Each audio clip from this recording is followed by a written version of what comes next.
everybody, and welcome to round 5 of the Formula E World Championship, the Rome ePrix.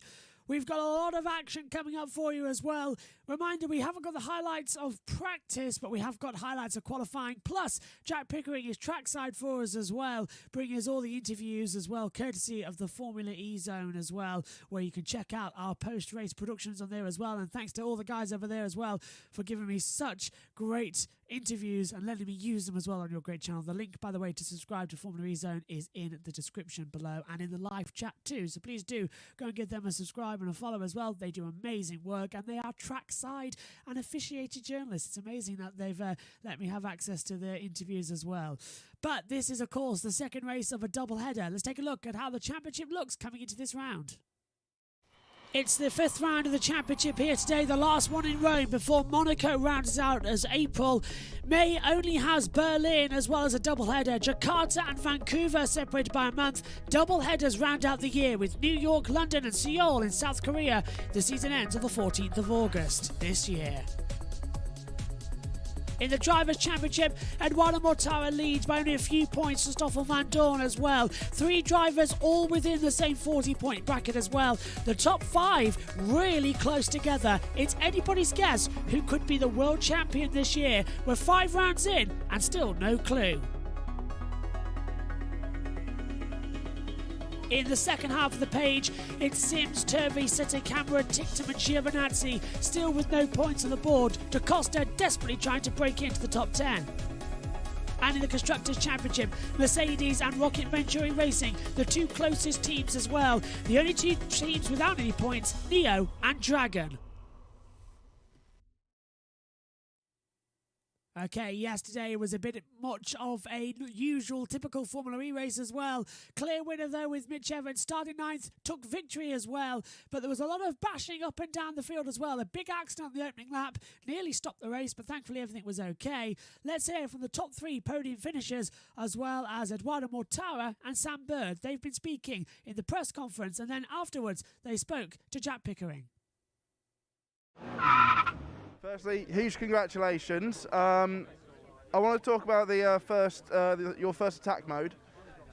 When you activate it, you couldn't get past Dennis or anyone in front of you.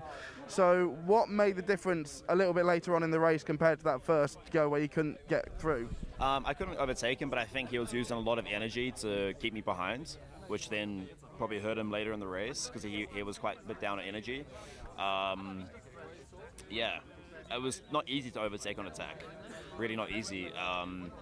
So that was tricky, but I just sort of was patient. I knew I had good speed, and I didn't want to burn up crazy energy with attack mode.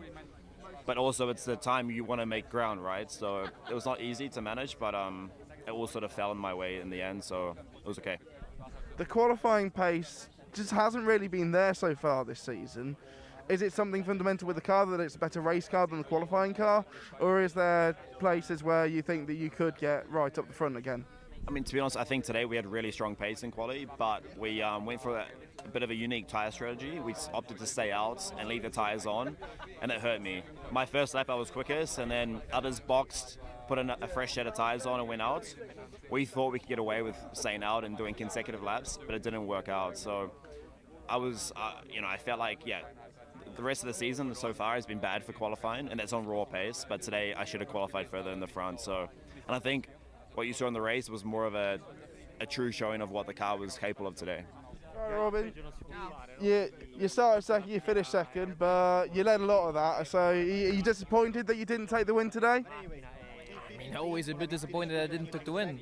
Obviously, you are traveling the world to win races and you finish second, but I should be happy to finish second. I think we kind of like maximized out of what we could have done today. There was just one guy who stood out today, which was Mitch. He was really on a different league today, but nevertheless I wouldn't change anything different strategy wise. I was quite happy with the car. Now we need to look into detail to what to improve for tomorrow. So where can you make those improvements to try and get a pole tomorrow, try and get that win tomorrow? I don't know. I mean, we just jumped out of the car, so it's, we cannot really say like this is the issue. We just need to look into small details. It's Formula E, it's a very complex car. One little change can make a big difference, especially in the race. because it's always like a snowball effect what we have with the cars we are driving and the energy management. But yeah, I mean, we need to dive a bit deep, and tomorrow is another day. Third place for Mercedes EQ. Now, quali went so well for you, and we know that this is a track that you particularly love. But describe what happened. You sound so depressing, you know. Oh, describe what happened is like, you know, last year I had a pretty bad race one, but today I think we finished P3 on merit. To be honest, you know, Mitch was in a different league, and then you know, I had some great fights with Robin all the way through the race.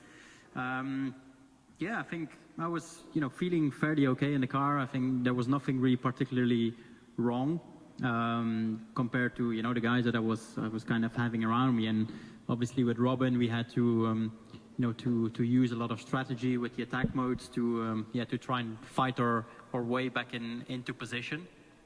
And yeah, then, you know, Mitch appeared mid-race and just had more energy than us, his car obviously, and he, you know, he drove extremely well, so he just checked out.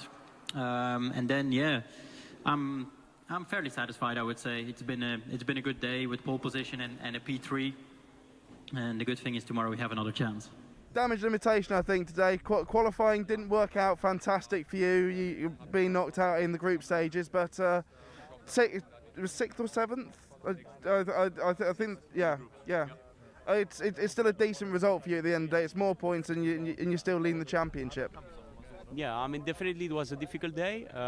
Qualifying didn't go according to plan. I think that we did a mistake with the choices of the tires, and this definitely compromised a little bit our starting position. But on top of that, during the race, I had a pretty big mistake, like in turn 7, which compromised actually our race, the race of my teammate, Ollie's race, because I basically caused the crash and basically the wall. That was entirely my fault, and from there we had to fight quite a lot to go back in the points. At some point I was even 14th, and we managed to finish 6th on track after the penalty, which was fully deserved. We're finishing 7th. So what can you take from today that you can bring into tomorrow instead? We will, like always, we will analyze a little bit what we did today, and we will try to be better tomorrow. I think that there are a lot of positives anyway. I think that we had like really strong pace during the race. So it's just up to us now and up to me also to do less mistakes and and race probably more at the front.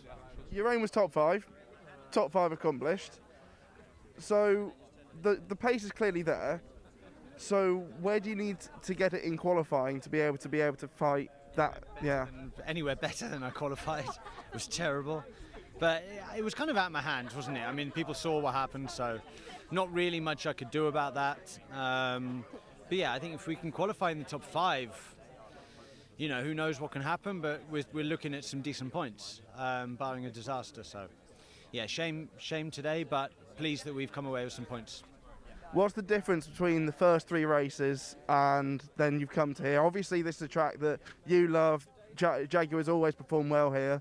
Is that just the combination that's it's just something about Rome? Clearly, we enjoy coming here, and we score some big points here, which is great. But you know, the I-Type 5 was designed with street circuits like this in mind, not necessarily long radius corners. So this kind of stop and squirt kind of track is good for us. So yeah, it's nice to come to this kind of place. Okay, let's take a look down at what happened in qualifying. Here's the highlights from round 5 in the group stages and the duels.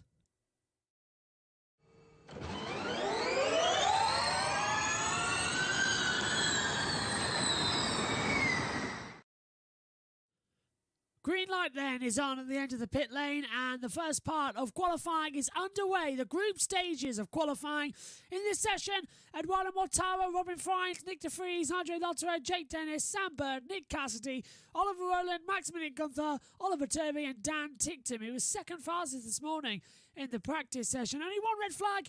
Oliver Askew stopped on the track and had to be recovered back. But it's time to go racing here in Rome.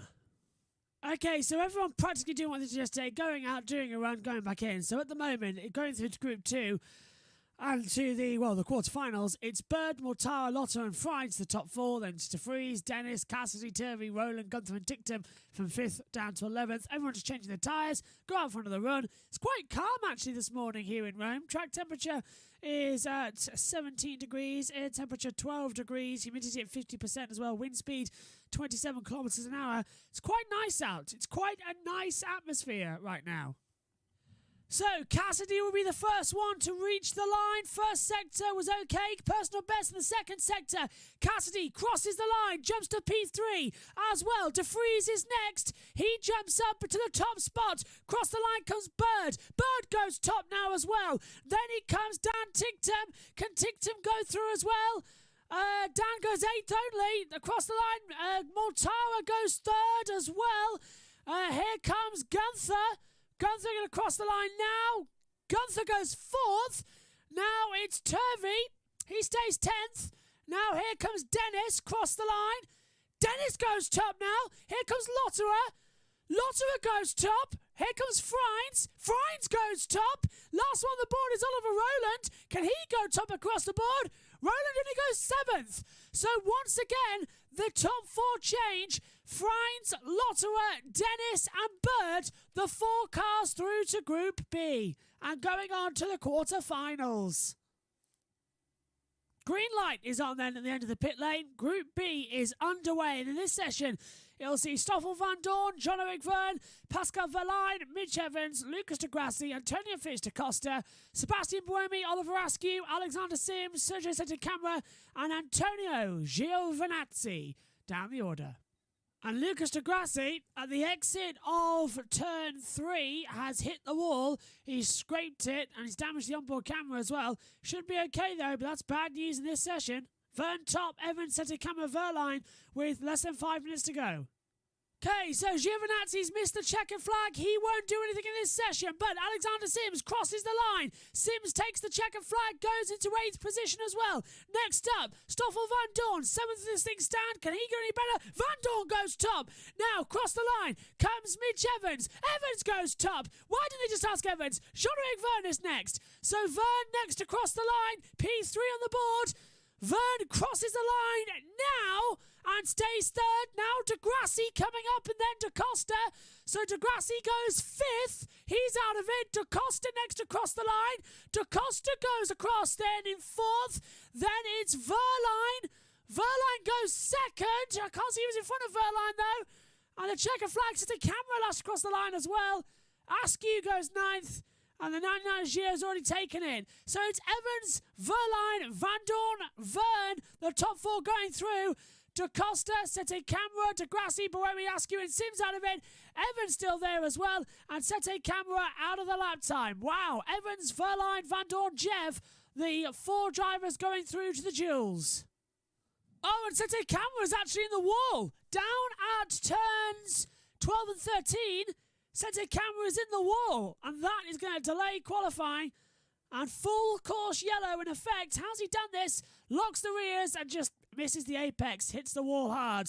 Front is broken or not? Doesn't know if the front's broken or not, but that's going to delay qualifying then and delay the duels. Out of the last corner then. First time for Verne. First sector, 23.8. Second sector, 32.9. Overall, a 138.348 for Jean-Eric Verne. Here comes Robin Fries. Out of the last 2 corners. Can Fries do anything? First sector, 23.7. 33.0 second sector. Only 85 thousandths between them. And that's it. Only 85 thousandths between them. Verne goes through. By the narrowest of margins, he beats Robin Fries. 138.348. What a duel. Van Dorn, first sector time at 23.9, 33.0 second sector. It's a 138.776 for Van Dorn then versus Lotterer in the second duel of the quarterfinals. Lotterer, 23.9, 33.0 second sector. They're matching across the line and Lotterer gets him by 0.3 of a second. An amazing run from Andre Lotterer. That is so much better than yesterday already. 138.422. Lotterer is through to the semi-finals. He will face Vern, his old teammate. The two mates are together again. Cross the line then in the final duel. Dennis did a 138.225. Verline doesn't manage to improve. 138.566. So it's Jake Dennis then who is through to the semi-finals in Duel C alongside Verline as well. And that was a really poor performance from Verline to be 0.3 down. All the hard work he did yesterday has just been thrown away. Right, final duel up next. Bird versus Evans for the semi-finals. Bird then, Bird, 23.8, 32.9, 41.6, 138.425. Evans across the line. Evans goes top. 138.127. 3/10 really between them. 0.298. 23.7 first sector. 32.8 second sector. 41.4 in the third sector. Evans goes through to the final semi-finals against Dennis. Bird fails to move up. Lotterer's first sector at 23.6, exactly the same as Vern's. Second sector, 33.1 for Lotterer, 32.8 for Vern. 2/10 between them at the moment. Lotterer's done his best. It's a 138.361. Vern is predicted to be 0.3 faster into turn 17, then 18. Last corner, a left-hander at 19. What is Vern's time going to be as he powers down to the line? Fastest sector 1, fastest sector 2, fastest sector 3 by 0.2. Vern goes through to the final. A 138.149 is the time. Dennis's first sector time then was a 23.7. Second sector, 32.8. Across the line he comes out of turn 19 as well. For the last semi-final duel with him versus Evans. Dennis's time, a 137.997 as well. That's the fastest we've seen in the dual segment so far. What now can Evans do? 23.8 first sector, 32.9 second sector. Apparently he's half a second down at the moment. He's closing that down. Evans crosses and only goes second. The winner from yesterday can't get through to the final. He starts third on the grid because it's a 138.499, slower than Lotterer's time. Fourth on the grid for Evans. Jake Dennis goes through as things stand to the final. Here we go then for the final. Werner started his lap time as well. Now so has Jake Dennis. And the first sector time for Vern is coming up right now. They're 0.021 separating them as well. Vern looking okay so far. It's an 18 first sector, so it's a 23.6 in that first sector for Jean-Eric Vern. Jay Dennis down at the start line, in towards turn number 4. Hard on the brakes, flicks it through. Looks to be an okay lap time so far. Now carrying the weight through, 23.8. So at the moment, Dennis is 0.2 down on the time. People are voting for Vern on pole on the Channel 4 Sport YouTube channel. Who's going to get pole? 62% say Jake Dennis as he nearly smashes the wall. 37% say Jean-Eric Vern as well as his session goes through. Second sector, the level, 32.9 each in that second sector. Here comes Vern to the line then for pole position. Vern does a 138.268. What's Jake Dennis got in the bag out of the last corner? Which one of the two will start on pole for the Rome Prix? Dennis crosses the line and he's 0.2 down. Jean-Eric Vern takes pole position for DS Chichita and my pick a winner starts on pole position. Vern on pole, 138.268 with Dennis in second place.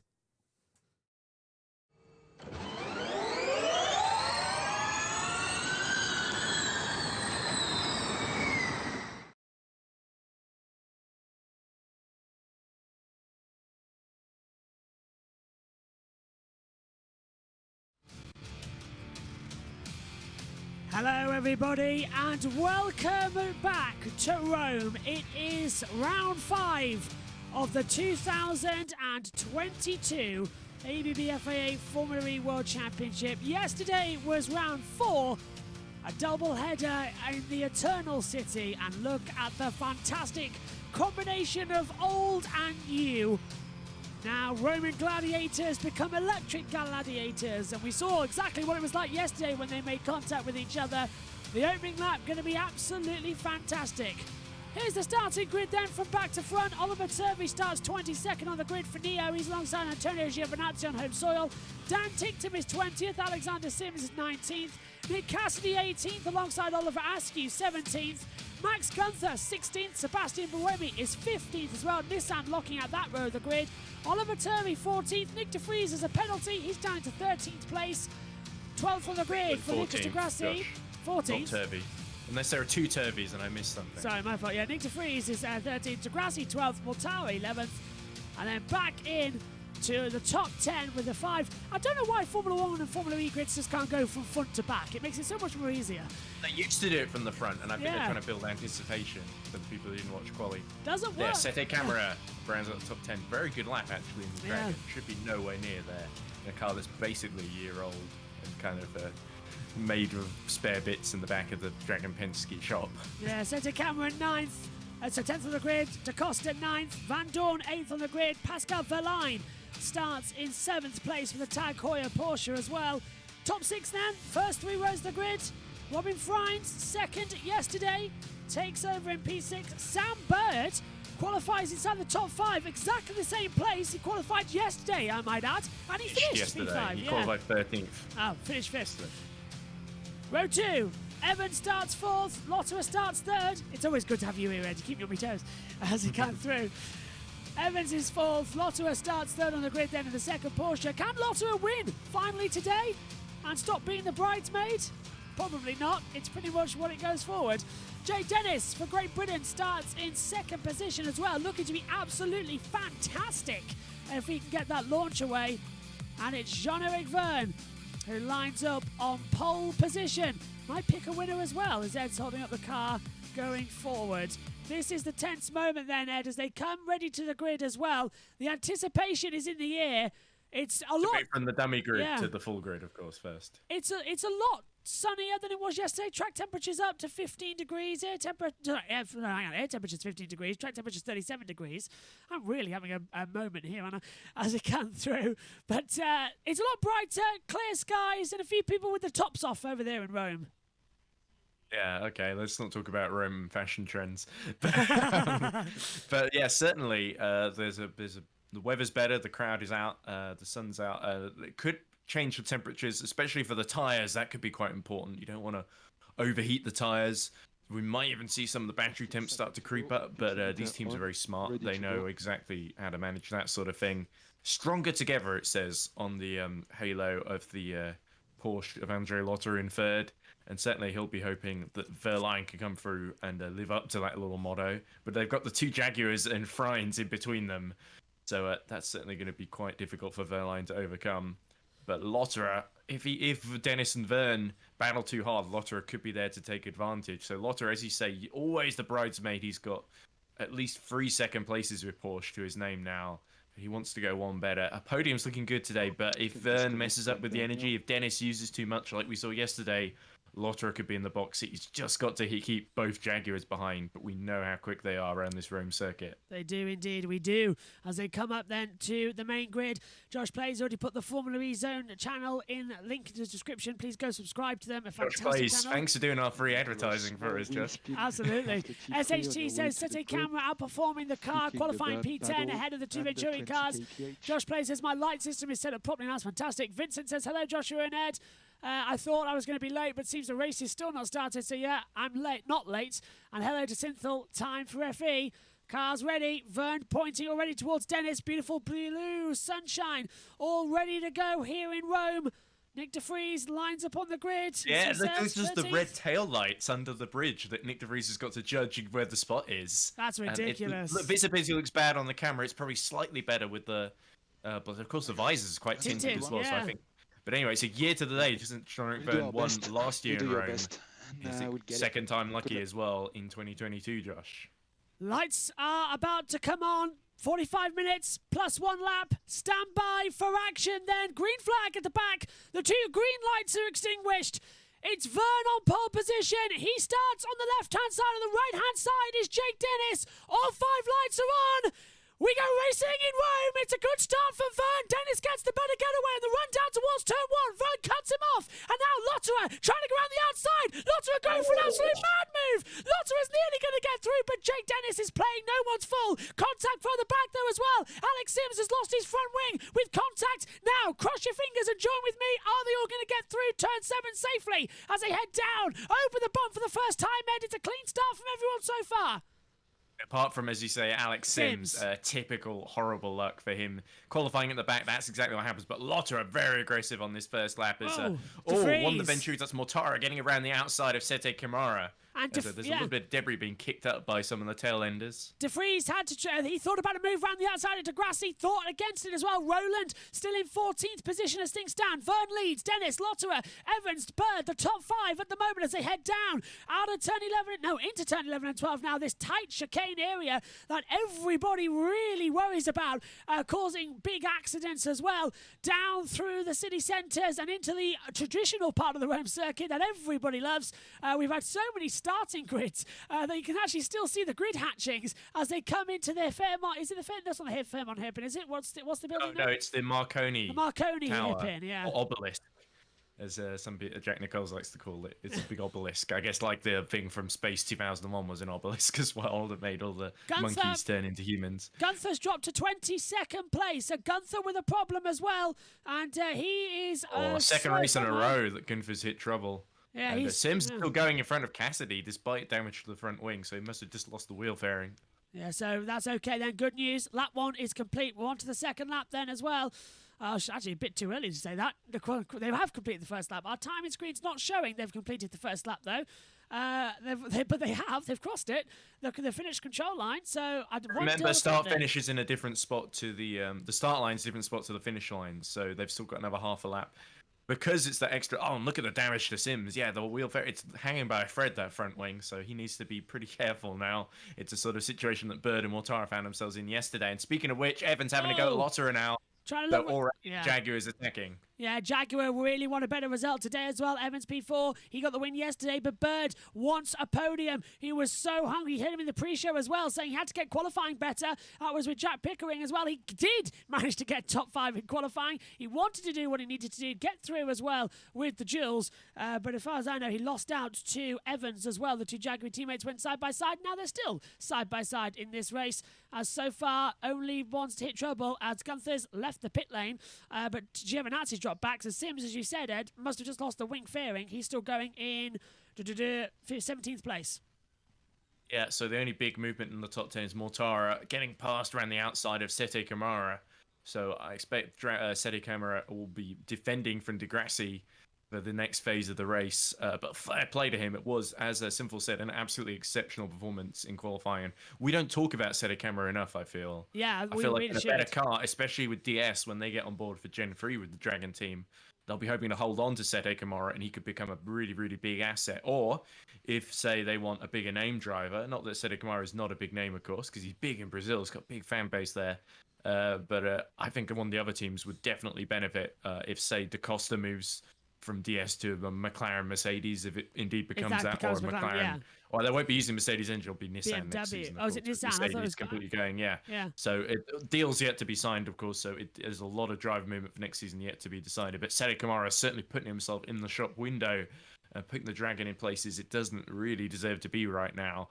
But it could become a more regular sight next seeing the Dragon up there. Pretty quiet start to the second race then as well, here in Rome as well. No, everyone's being careful. They're thinking about later on with their energy, aren't they? Yeah, they know as well. Without safety cars and added times as well, energy management is still going to be very crucial with a flat-out race.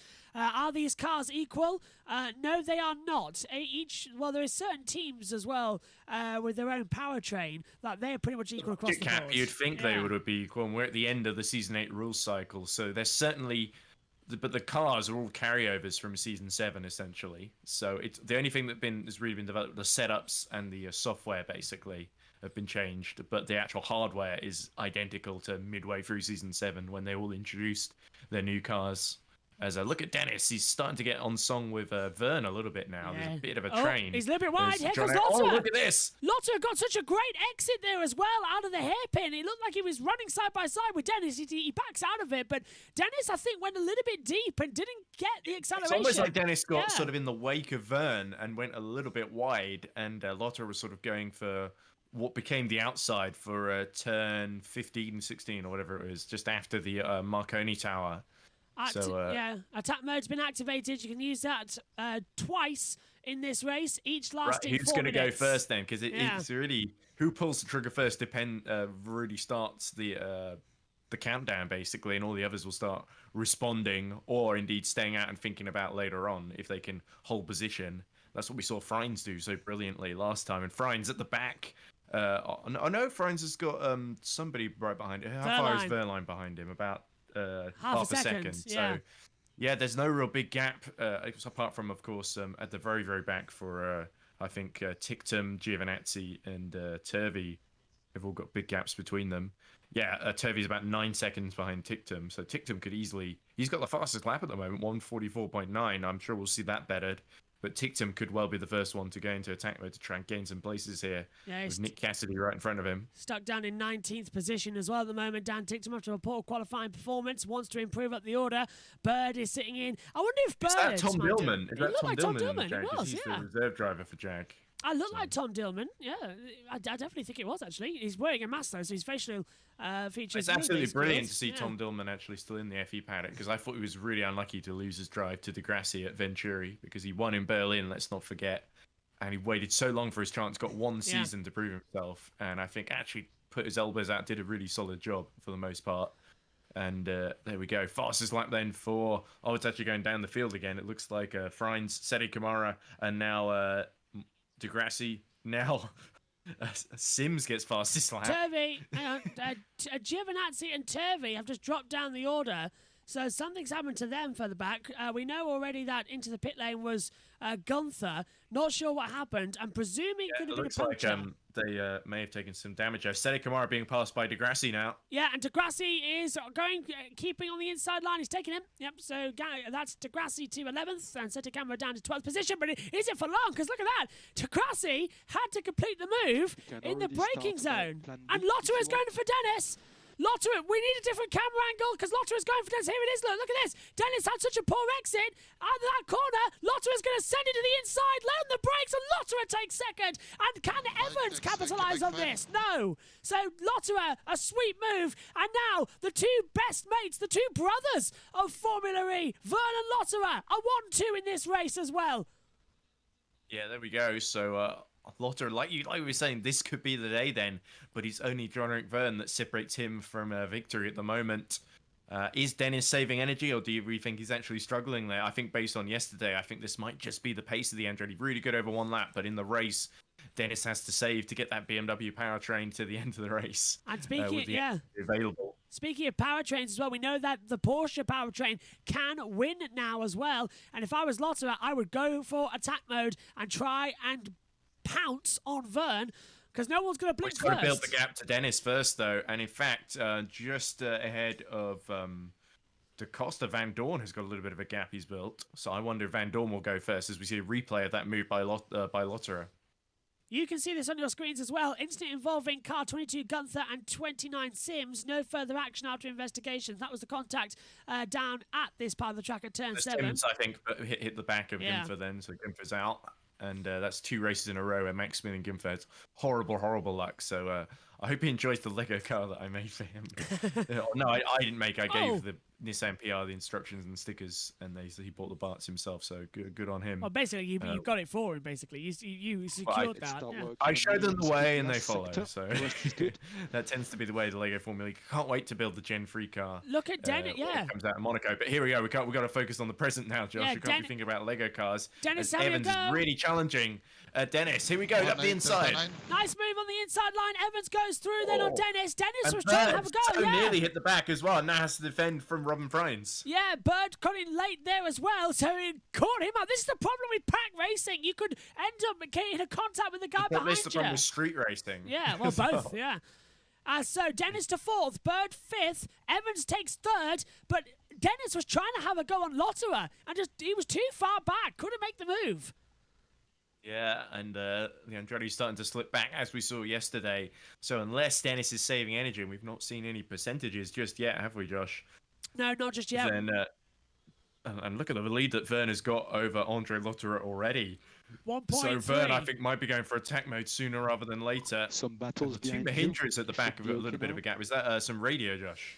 It was Vern's radio just telling him that there's some battles behind, but just keep on your own pace. So I think you're right. 1.3 is the gap between Lotterer and Vern at the moment. I think you're right. We are going to see the attack modes coming to fruition soon as well, and probably going to see them with Vern at the front. Lotterer, Evans, Dennis, Bird, top 5 as things stand. 34 minutes and 30 seconds, plus 1 lap to go here in Rome as well. And this race is still exciting as well. Great to see as well that it's given some free-to-air on Channel 4 here today as well, which is excellent. Side by Keep side. your eye on Friends. Here he goes. Yeah, Friends takes Bird, so Bird drops down to 6th position. If I was Sam Bird, I would honestly be thinking about taking attack mode because he's just getting held up with everybody else's traffic, and he's not quick enough at the moment, but he's right he's up not alongside. making the progress that Evans is he? And here No. comes Evans on the outside of Lotterer into turn 4. That's a risky one. Delta Yankee Bravo Whiskey.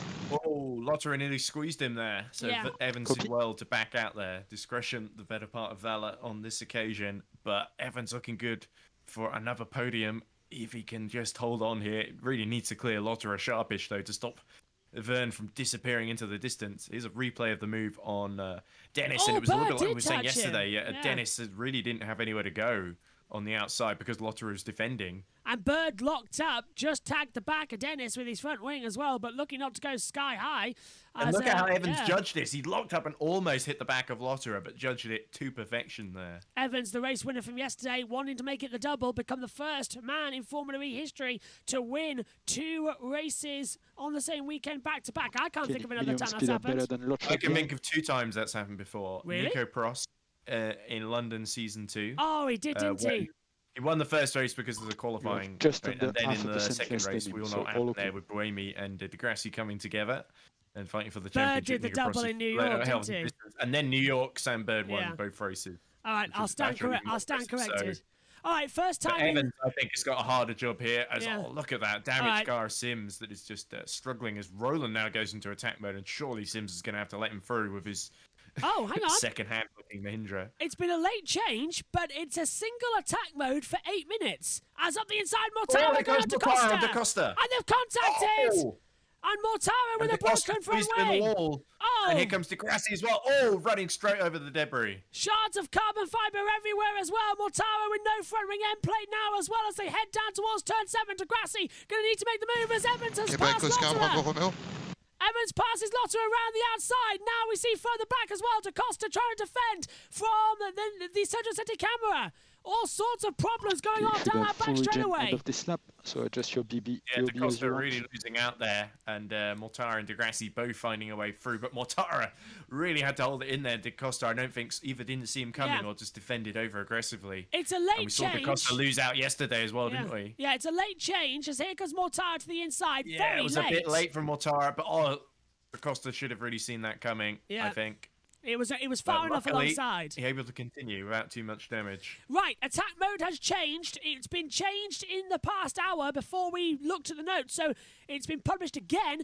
It's now a single use of the attack mode for 8 minutes. So you get Yeah, and 8 Roland minutes. already passed Sims then, so starting to make progress. De Vries is next in his Yeah. sights as Evans sits fastest lap 1:43.2. This explains why we are not seeing everybody diving for the attack mode. They don't want to use the 8 minutes at the same time everybody else does, because then it would just be no point. As De Grassi's dropped to 9th, Da Costa 10th, setting camera 11th, Mortara's dropped to 12th position as well. So they've been side by side while we've been on this Mortara picture. maybe It's a had more yellow. serious damage than we thought, although he's still Mortara's in just the ahead of wall. De Vries. Mortara's in the wall. Mortara is down in the wall at turn 3. We need to see the correct camera angle. We're on board with Van Dorn, but Next car Eduardo behind Mortara Evans, is stuck in the 1.1 wall. second. We need to see Tictum's past him.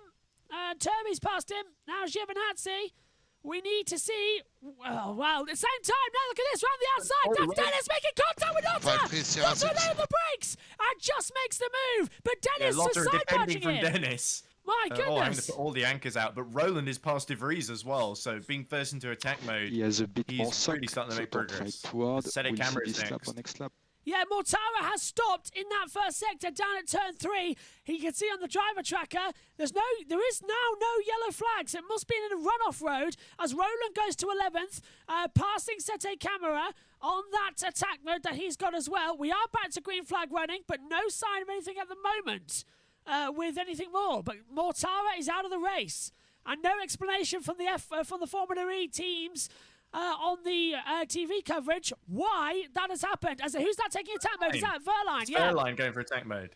So Porsche trying to move back up then, and Lotto needs all the help he can get right now, so Verline needs to clear Van Dorn, Bird, Frines, and Dennis then. And now Giovinazzi's crashed. Giovinazzi's crashed at turn 8.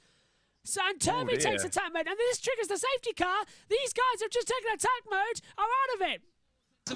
Good option now. Start the reduction now, yeah. Giovinazzi's in the wall at turn 8. Now, there we go. He stopped in the exit. Not in the wall, he's just stopped. come to a complete stop then. And the Giovinazzi's had a miserable weekend at home in terms of performance. It was a real shame for him. He sounded so disconsolate, didn't he? And you heard Jack Pickering talk to him. He was desperately trying to cheer him up. He said, the only positive was we got laps under our belt, and also it was nice to see some home fans. But there we go. Here's Mortara. We're seeing a replay of what happened to him. He touched the wall. So is this the move of him being squeezed? Oh no, this is Degrassi going up the inside, him going really, really wide. So something on that car has died. And the Mahindra of Roland nearly hitting him on attack mode. Eddie hit the wall. He hit the wall. He touched the wall at the exit, and he killed the car. I think it's mechanical. The field are going through. Well off track though. Only a yellow flag, so I'm amazed that with just double wave yellows, they've been able to race through clear Giovinazzi so quickly. Because he was right in the middle of the road. Really interesting to see. Unless he was going on the run-off somewhere, and it just looked like a part of the track. Safety car, and that really affects Verline, Roland, Askew, and Tictum, who have just taken Roland had used most of his attack mode. He only had 3 minutes left, so he's the least affected. But Verline, Askew, and Tictum have really lost out. And that's a move. That's Verline making a move on Van Dorn. And is that before or after? Has Van Dorn got a problem? I would say Van Dorn had a problem. The safety car wasn't called that quick. Or was he slowing for the safety car and he slowed a little bit too early, maybe? They'll have to argue that one in the steward's room. Yeah, but that's a bit unlucky for Van Dorn, or whatever the case, really. But there we go. So Roland, really the big gainer with that attack mode, but getting up to 11th. He was my pick for the win before qualifying. I wasn't allowed to change it before quali, I don't think. So I sort of... The problem is I committed pre-weekend, and the smart thing to do is you make your bet based on the qualifying order and who you think's going to gain ground, and not on overall position. Not on just a random hunch. Like Frines yesterday was just a random hunch that nearly worked out for me. Robin Frines doing okay today, actually. He's got Dennis in his sights, but Bird all over the back of him. He did well to actually overtake Bird earlier. But yeah, Verline is going to be the big loser here, and it's just completely bad luck. And there's the marshals pushing Giovinazzi to a safe location, presumably. Don't think this needed to be a safety car, you know. I think they could have covered that under full course yellow. They'll still get the extra time at the end, won't they? Yes. So we'll get added time now. Every lap we spend, 40 seconds, will be added back to the race time as the cars now circulate. For Verline, Roland, Askew, and Ticton won't get their attack mode back. Roland's definitely going to run out before the safety car period ends. What they should look at least he gained a few places out of it, and if he can manage his energy, Roland could get some points here. What they should look at doing, especially for Gen 3, and maybe even as soon as the next race, freezing attack mode so that you switch it off if a safety car comes out and then reactivate your time after. I don't think, Josh, that we should just control things to constantly worrying about making it fair for everyone. I think if you use attack mode, there's a risk that a safety car could come out, or a red flag indeed, and the race gets neutralized. The safety car coming in this lap then, so it's going to come in as Rollins runs out, so Askew, Tictum, and Verline will get to use a little bit then. Suppose that'd be okay, but saving a bit of energy. All right, maybe not. Okay, in that case, then let's not have these single-use activations then for 8 minutes at a time. That's ridiculous. Well, they're experimenting. They're changing it, and it makes sense. They got 4 uses yesterday, which maybe was a bit much, and they've gone conservative today, as you see them go through the Piazza Gandhi. Yeah, I much prefer 2. That makes it more fairer. And this is Verline. Now, where's the safety car light board? Can't see it yet. It's the wrong angle. We need an angle with a safety car board flashing. Because I think actually he's just got it, you know. I think Verline's just passed Van Dorn before Yeah, the call. Verline infamously got caught out by Sims in the fight for the podium last year, if you remember, where there was the restart from a full course yellow, and Verline was caught napping, and Sims went all the way up the inside of him because he reacted to the restart at exactly the right moment. So here we go. This is the replay of is that Evans getting around the outside of Lotterer? That's how he did it. Nice move. So much faster around the Or outside. Lotterer was sort of Lotterer's saving on the problem, exit, lifting and coasting, and Evans took advantage then. So there we go. Vern, his lead's been wiped out now, isn't it? So Evans looking in the box seats. Right. Here we go then. Green flag coming out here for the Rome ePrix. It's Jean-Eric Vern who is going to lead them to a rolling restart. Evans is just behind him as well, and away we go once again in Rome. Very nice restart from Vern. Evans is going to go with him as well. Green flag back out. No overtaking until you cross the finish line, which is now. And away we go here in Rome. And Evans now needs to hold needs to hold Vern accountable. He's doing that so. Down in towards turn number 3 across the start line. Evans got a lovely run on him here. Can he get a run? Down towards turn 4. Vern feels the need to go defensive and he takes the lead. Evan takes the lead, but it looks like Vern let him through. As Lotterer And Verline using the last of his attack mode to try and get by Bird, but it's failed. He didn't quite pull it off. Lotterer was under pressure from Dennis as well as Verline, as you say, was under pressure, but Vern just let Evans through. I don't understand the thinking behind that. Well, Evans is better on strategy. I think that's the cheater thinking we need to fight for second place here rather than waste time fighting for the leaders. Oh, Verline trying to go all the way outside of Bird, but there was Frines in the way there. Yeah, not going to work out there. Frines, he's got a big green car. You should be easily able to spot it even when you're on board. Sam Bird knows that Verline's only got a minute and 40 seconds left, so he can just defend and wait for Verline to run out and then use his own attack mode to try and gain advantage. Oliver Askew passes Sims, so Askew up to 14th position. There is a 2 minute... I'm not surprised given there's not a whole lot of Sims' car left. Yes. There is a 2 minute, 15 second time extension to the race as things currently stand.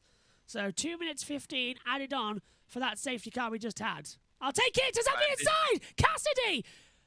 That's Frines. Not Cassidy, Frines making through. Dennis. Yeah, he really held up Dennis. He's lost 2-3 positions now. Through goes Verline and they make contact. And actually he holds on and almost pushes Verline in the wall there, Jake Dennis. Yeah, Dennis is going to have to get that position back to Verline as it was literally pushing a driver off the track. He can't because through goes Van Dorn.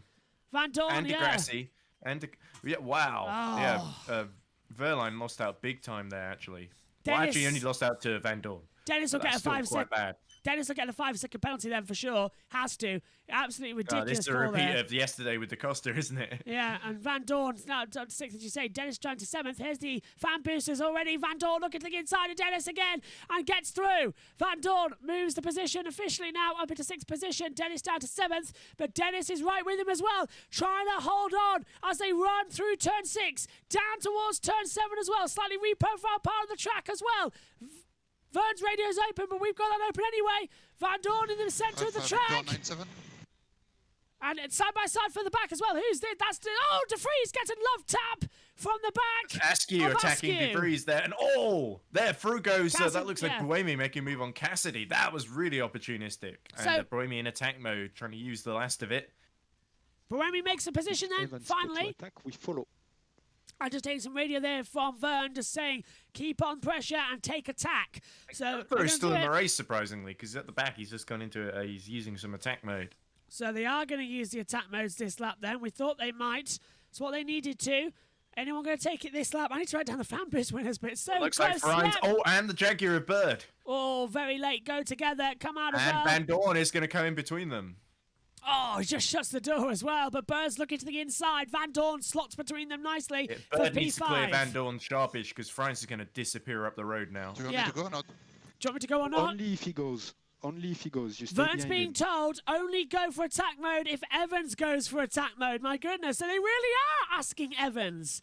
That's an Ole Miss Marple joke, isn't it, as they come through? This is again fantastic. This is a rather different kind of Evans, Mitch Evans. Yeah. I did like how you said Mitch Evans needs to hold Jean-Eric Vern accountable. It's like, wow, he's doing a better job than our media of holding him accountable. But anyway, Oh. and then we'll put the jokes, I promise. Is as Sede Kamara really holding off Nick de Vries, and that's impressive, really, because de Vries has not only got a much better car, he's the reigning champion. So Sede Kamara making, despite falling back in the race, is actually doing really well to hold on Here to comes these Bird. guys who have got much more efficiencies. Here comes Bird. Up the inside, nicely done with the attack mode. Ninja, Quebec, 9X-ray. Oh yeah, just slotting in front of the front nose cone of Van Dorn there without making contact. So well judged by Sam Bird, and now he's free to chase after Robin Frines. So he should catch him quickly if Lotterer starts holding Frines up.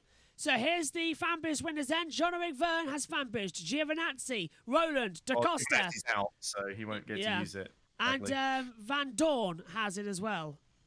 Is Roland out of the race? Yes, he is. No, he's not. No, not yet. Gio's out of the race, sorry. We're running in 11th. And Roland, of course, has used that attack mode, so him, Verline... Lotterer's going for attack mode. Lotterer goes attack mode. So there we go. So the two leaders didn't, but Lotterer did, and he's come out just behind Frines, but ahead of Bird, crucially. So that's actually really bad news for Sam Bird. And Tictum has dropped to 19th position. I think he's taken attack Only mode. go if Evans He go. has. I think Tictum already took it. Yes, so Cassidy just passing him on merit there, as is Gunther. So I think Tictum hit in trouble. Ah, okay, thanks for that. It's Turvey who's taking attack mode. Here comes Frines on the back of Verne. Is he looking to the inside? Maybe at turn 3? No. So turn 4, after the start line, is going to be the opportunity. Don't defend. Oh, we saw them battle yesterday, didn't we? And Frines looking for the outside here. And he's through. Nothing much Verne could do there. So Verne very much being quite passive, surprisingly, in this race, thinking about his energy. Verne got told over the radio, using attack mode later. Yeah, Verne said, got told over the radio, don't attack. Don't defend. Just let him through. Mitch Evans is surely going to be vulnerable to Frines now, isn't he? Here we go. Frines goes through and takes the lead away from Evans. He did a fantastic move round the outside coming into turn 7. Frines leads in Rome. Now, Frines needs to make hay while the sun shines, because Evans and Verne are going to go into attack mode later. Lotterer, thankfully, is being held up by Verne. So this is great for Frines at the moment, but I could still see Evans and Verne breezing back by him once they go into attack mode themselves. He's got 4 minutes 40 seconds to build a gap, so I think it's game on now for doing those three. I can tell you right now, Jack Nichols is very excited in the commentary box over there for Formula E. Let's listen to Jeff. And we push for attack this lap, clash with Bird possible. So Verne's been told, push this lap, and he's going for attack mode. Verne finally goes for the attack mode, and here comes Sam Bird. Doesn't, crucially. Oh, and Bird and he's shuts come the door. out right behind Bird. Trying to go right around the outside, not working out there. My goodness, we was warned on the radio about that. Bird takes 4th, and Verne's going to... I think that was a mistake by DS Techeetah, in my opinion. I think they should have waited a bit longer. Should have waited for Bird and Lotterer to... Well, Lotterer was going to pass them, I guess, no matter what. But they should have waited for Bird to run out of attack mode, because now he's got 4 minutes of basically running only at the same pace as the Jaguar. And we know how efficient it is. Instant involving... So, I think this has handed it to Evans now. Instant involving Da Costa Two times the shit strategy. Oh, dear. Verne is not happy on the radio, calling it a sandwich strategy as well, if you can think of the first word to go with that. Oh, and Sims drops down. I think Techeetah were hoping to jump Bird there, and they could just miss that. You'll have more than 2 laps more than them, so focus. Yeah, and I know yesterday I could not overtake. I could not overtake yesterday on attack mode, mate. Well, he's going to have a go having now. a go at Bird. Yeah, he's Verne as well. Down, but Lotterer gets past around the outside of Evans, and nothing Evans could really do there. But Lotterer, he's going to run out in about 5 minutes. So this actually plays into the hands of Frines now. Lotterer takes 2nd position. You saw it as well. He went right round the outside of Evans. So Lotterer takes 2nd position and could take a victory here in Rome. Jean-Eric Verne is getting so frustrated over the radio as well. His engineer telling him, please calm down. As Da Costa, that penalty I was talking to you about as well, the incident was involving collision with Mortara. Da Costa has been given a 5-second time penalty. Is another yellow flag. And it quickly turns to a green flag as well, thankfully. As we're back racing as well, as Da Costa is up to 10th. Roland's in trouble. Roland's tumbling down the order. Roland stops. No. Roland's in the wall at turn 14 again. And a yellow flag. There goes my pick for victory. If you want a curse of the commentator moment. Don't waste energy to try to overtake now, Jeff. Jeff being told, don't waste energy. Roland's in the wall, down at turn 14. We're seeing how Frines took the lead away from Evans a couple of laps ago. Yeah. It's so much faster on attack mode, so Evans is leaving all to the end. But the problem is now, it's not just Frines he's got to overtake, he's got to pass Lotter as well. Lotter, who's got about a minute and a half more attack mode to use than Robin Frines, and he's right with him as well. So when Frines runs out, he's going to have to defend like crazy, and they might both end up defending from Evans. Being told that the track is clear, but yeah, I think he's in the pit lane. I think he's touring in. And now we've got Bird, who's about 2 seconds behind Evans. I wouldn't be surprised if Jaguar are saying, because Bird has only got a minute and 40 seconds left, I wouldn't be surprised if they say, just defend from Jeb, don't overtake Bird Mitch. still has attack for 2 minutes. Yeah, there you go. Exactly what you were saying, Ed. Vern's just been told, but look at this. Andre Lotter is closing up at the back, and you can't see it, but I'm jumping up and down to the commentary box like I'm on a pogo stick, because Lotter could actually get a win here as well. He is so close behind Frines right now. Let's keep in mind, Frines has only won once, I believe. Yes, no, twice. Twice. Won in Paris and New York in Season 5. Not one since then. So he's had to wait a long, long time for victory. Got so close yesterday and was beaten by Evans. But now it's Lotterer. Lotterer came very close to winning here in Rome in Season 5 and was beaten by Evans. I think there's a chance that could happen again. But here we go. The next 3 minutes is going to be absolutely crucial to deciding how this race plays out as Van Dorn goes for attack mode now. And Dennis. Followed closely by Dennis.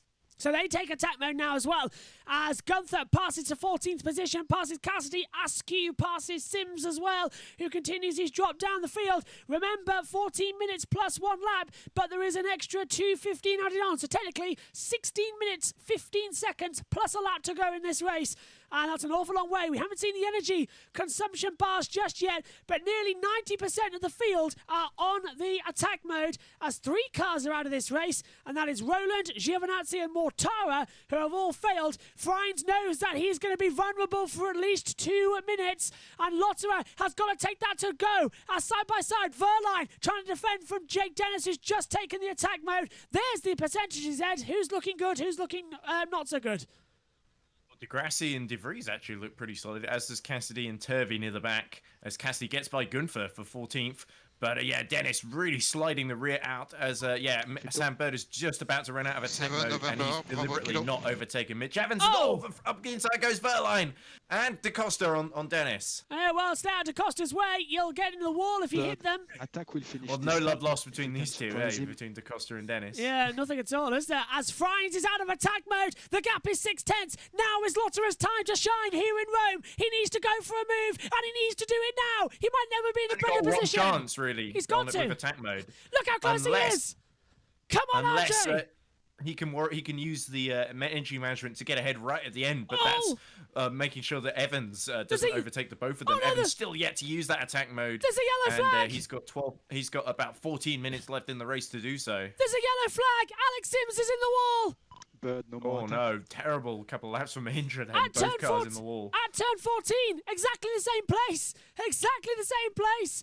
And that's what's brought out the yellow. If this triggers a safety car, he's only got 50 seconds. Lotter has got to get in the pit, got to get that move done before the safety car. This is absolutely superb for Evans. Oh, but look how close he's getting now. So come on, Andre. Really be careful about this. Lotter is going for it. Out the exit. There's a safety car looming. This might be his only shot. Frines goes defensive. Lotter goes to the outside. Lotter takes the lead of the Rome Prix.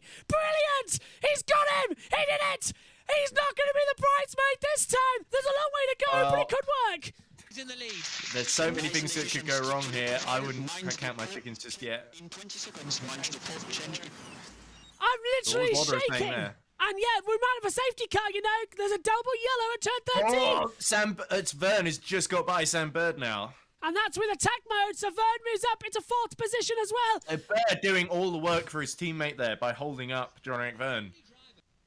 What a race! So Vern has only got a minute and a half to pass Evans now. Safety car! I don't think it's quite going to happen. Safety car!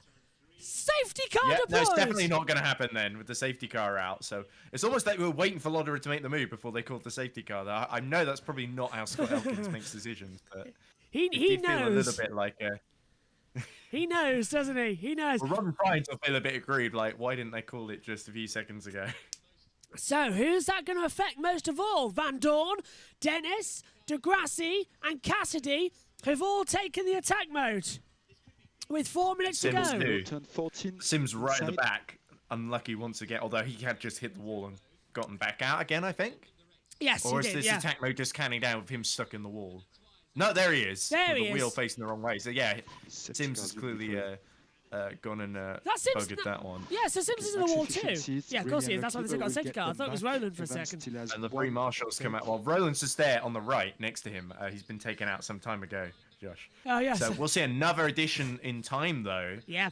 So I really think this plays into Evans's hands even more, because now he can go. Make sure you are in mode but 1. The problem is, Vern is going to run out of attack And just a mode. reminder that with the won't get a safety chance car to route overtake being the Mitch race Evans. leader, So Evans just you has will to have build to a gap to dictate Vern. the pace when the safety car If he comes lights out will behind come off. Bird, that's not too bad, because Bird will just move out of the way almost certainly, because he's already used his one attack mode. So make sure you So have then it's just a case of passing Frines and Lotterer. And as long as he's got enough time to use it, and as long as he's got enough energy as well, is the crucial thing. But with all these safety cars, waiting think at you'd the have a turn. lot of 2 extra seconds, time Ed. to really make a big difference there. I can't hear the radio. Can you hear the radio, Ed? Sorry, I kept talking over it, didn't I? We've opened up Lotto's radio as well. He's getting some communication about what's happening. Evans still has attack mode, though, remember. He hasn't taken it. He's the only driver with attack mode left. The only one. He's keeping the powder dry. Yeah. So, yeah, you can't... Oh, that's a new rule that Jack Nichols has just told me. I've just heard it. 6 Foxtrot Tango Foxtrot 8. You can no longer activate attack mode under the safety car. Foxtrot Tango Foxtrot Okay, well, it's a good thing he's got the extra time then. Yes, because otherwise that 8 minutes would be kind of useless. So we've got no change of lap target for the moment. So this is going. He's actually having a pretty decent race so far in Where the is he? Neo in 15th. Fourth. Yeah, 36% of energy, got more Yeah. energy than anyone else. He's ahead of Gunther and Askew, which is not really where the Neo 333 car ought to be. Sede Kamara in 11th, only one place off the points as well. So the tail runners could take advantage of all the chaos going on.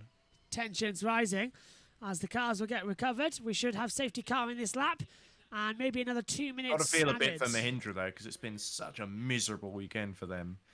And Is this what Roland happened? really, especially, No. would have been hoping to do a lot better. And Sims, that podium from last year feels a long time ago. Oh, it There's is. Sims after crashing at the inside somewhere, just going offline, just The in front wheel's of the gone. leaders as well. Yeah. So that was quite lucky, wasn't it? Yeah, the wheel was completely gone as well. It was like it was ripped off. So he's Yeah, gone we should weirdly hopefully there. see an onboard of what happened there. Yeah, I wanna 'Cause see I an think onboard, maybe yeah. the damage from earlier just took its toll, because Sims was already right near the back. And safety car in this lap, Josh. So we're getting going again. Evans 34%, Lauder Frines 32%. Oh, this is good, isn't it? With the time extension, he's got to go. But when does Evans go for the attack mode? Is there enough left for the 8 minutes? Has the safety car cost them not going for it? They'll get a penalty because they had Van another Dorn one. might have a little go at Bird as well, so I think Jaguar might be under a little bit of pressure here. But Van Dorn, most of the attack mode has been wasted waiting for the safety car to come in. Yeah. And same with Dennis, Degrassi, and Cassidy. Look how close Frines is staying to the back of Lotterer. Lotterer has got to win. He needs to win to get this ridiculous bridesmaid nickname gone that everybody in the paddock affectionately calls him as well, but he's never won a race. He is the bridesmaid to everybody else in the field. I think you got to remember he's a Le Mans winner. He's Yeah. raced in Formula One, did pretty well for Caterham, and despite the fact that not much was expected of him. And he's outside of Formula. He's had huge success, but it's not quite come together for him yet. And he's a big part of that Porsche team. Looks like we're back up to racing speed, Josh. Green flags are out there. No overtaking until the finish line, which is out of this corner. There's the green flags. We are back racing once again here in Rome. You'll see the time extension on the board as well. Lotterer gets a good race start, but here comes Evans. He was much more hooked up through turns 2 and 3 as well. He's going to go for a move on Frines first of all. Is there a car in the way there? Who was that in front? It looked like there was someone just getting out of the way there. Maybe it was a kick of I something. think so. But keep a look at Van Dorn. He's got 18 seconds There you left of go. attack mode. He's all over the back of Sam Bird. Pulls to the outside line. Bird keeps the defence on the inside, and that's it. The one opportunity for Van Dorn to get through has been gone. So Bird will live to fight another day at this rate as well, unless there's something special Van Dorn can do over the bump section. Lotterer keeps his cool as well. He leads this race as they cut across the front there as well. Frines tries to the outside, not working out this Evans trying to time. build a gap so he can come into attack mode. This is amazing racing already here. He goes wide and gets hit by Degrassi at the back And as he that, tries to get past yeah. DaCosta. Just a snipe up the inside line as I look down to write a note of Lotterer's name in the board. So thank God Ed was looking there. Let's hear from Evans. Basically means we've got 11 minutes left. We're attacking this lap. Right, so Evans is going for the attack mode this lap. And that means he's going to be right on the back of these with 8 minutes to go. So he's got to take it now. But Evans will be in attack mode until the end of the race. Can Friends and Lotterer keep him behind for that long? I don't think they can, Ed. Well, let's see where he comes out. I think Vern might be close enough to gain position here, which could make Evans' life that little bit difficult. There we go. He slots in just in front of Sam Bird. So, yeah, he's behind Giant Vern. Bird held up the rest of the field so that Evans would go through, but crucially, through went Vern, and Vern is not going to want to give up a podium place to anybody. This race, that's going to be in part due to Sam Bird's help there, because he's really cleared the way a bit for him. So there is an additional 3 minutes, which means an extra 5 minutes and 15 seconds will be added to this race. So we've got 10 minutes and 15 seconds to go at this point, plus 1 lap. And Evans is already on the back of Vern as well as they come down to turn 3. Vern has got to make this as difficult as possible. He's trying to the inside, though goes Evans. And Evans takes third and sets off on the hunt for Friends. He's got almost 1.5, 2 seconds, actually. Goes all up the inside, comes Degrassi on Dennis. And he's forced him wide. Dennis goes really wide. Through goes Cassidy as well. Dennis is taking some damage. Yeah, he's got no front wing end plate as well as here comes. I think Dennis and Seta Camera may have hit each other because Seta Camera's dropped behind Bohemian Turvey now. Vern's under pressure into the bumps as well. Bird was trying to have a look through on the inside. Evans has already cut up and caught up to the leaders. This is unbelievable. And Seta Camera and DeFries under investigation for causing a collision at turn 3. So an extra 5 minutes and 15 seconds in this race. That seems a bit harsh that the race extended by 5 minutes. So we're going into added time here. It has now been added on. 9 minutes to go of this race. Plus 1 lap. Yeah, there we go. I think on the screen at the top it says 4 minutes, but we're about to see the time added. Here we go. Yep, the obnoxious Tag Heuer advertisement. Now we can't see the race times on the screen at the moment, but we can actually on the live timing. So Mitch Evans, 6 minutes left, 1.2 seconds to Friends, then 8 temps between Friends and Lotterer. I think Friends may have to settle for third here. Now the time has been officially added to the overall distance. If the safety car comes out, the race will still continue to tick down. And no more time will be added on. We're inside that added time now as well. So the ref will blow his whistle at the end of that, no matter what, if we're under green flag or safety car. We won't have infinite safety car prolongments. Yeah, we're not NASCAR. Yeah, or British Touring Car, yeah. So added time. Here we go. Evans right behind now, that bright green car Friends, which looks more like a Jaguar than the black and blue Jaguar, in my opinion. He's going to make the move, and we'll here be he using is. Jaguar powertrains next season.